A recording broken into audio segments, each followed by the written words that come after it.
Picture your company's most secure door. Behind it sit the servers, the backups, everything that matters. Now picture a stranger in a high-vis vest, arms full of parcels, walking straight up to it. He has no badge. He does not need one, because a helpful employee sees his full hands and holds the door open. That is called tailgating, and it just walked an attacker past every lock you paid for. In the next few minutes, you will learn the physical controls this domain tests, and the one clever design that would have stopped that man cold. Here is the part people get wrong.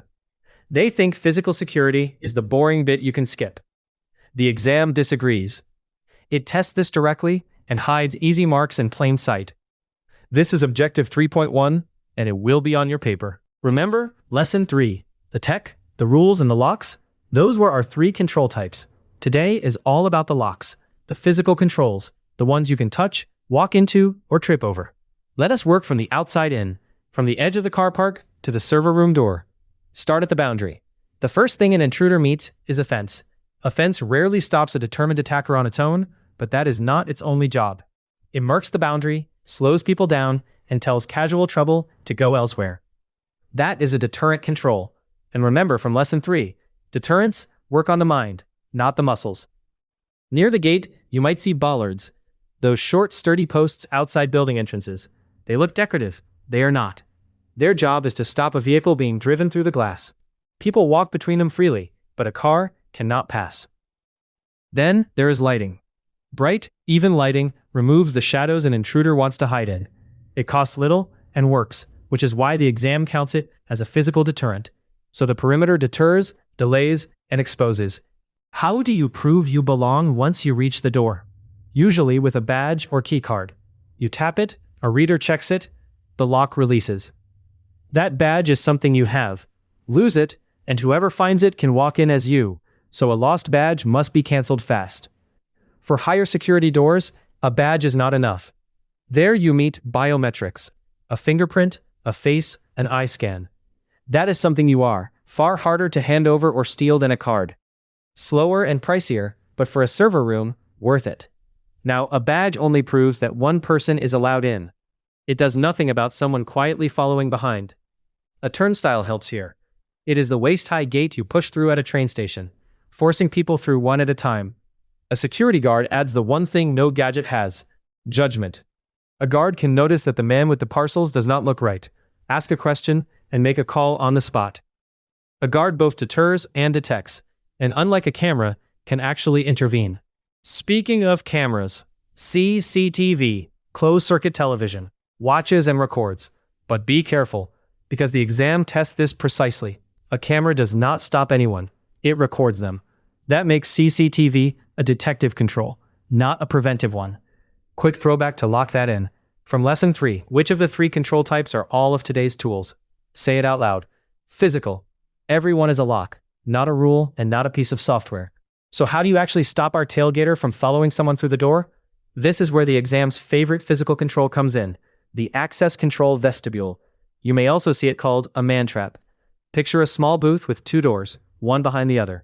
You badge in, the first door opens, you step inside, and it locks behind you. Only then will the second door unlock. One person, one badge, one at a time. Anyone who tries to squeeze in behind you is trapped in the middle with nowhere to go. Here's how to remember it. An access control vestibule is an airlock for people.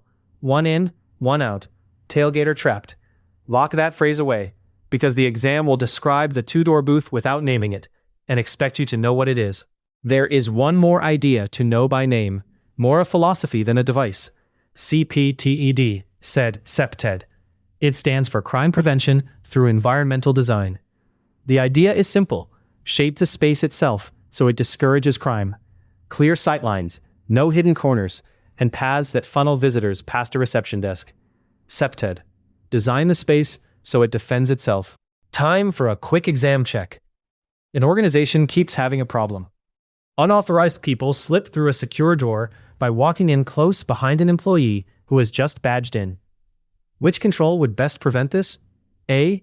A taller perimeter fence. B. An access control vestibule. C. A CCTV camera. D. A bollard. Pause the video and pick your answer. Ready? The answer is B, an access control vestibule. Here's why.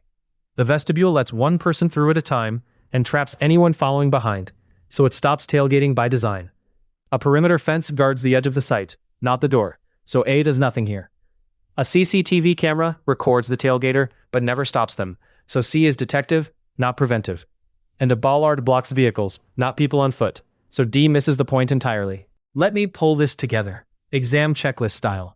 Everything today is a physical control, the locks from lesson 3. At the perimeter, fences, bollards, and lighting, to deter and delay. At the door, badges for something you have, biometrics for something you are, and turnstiles to funnel people one at a time. Over it all, guards, who can judge and intervene, and CCTV, which only detects and records.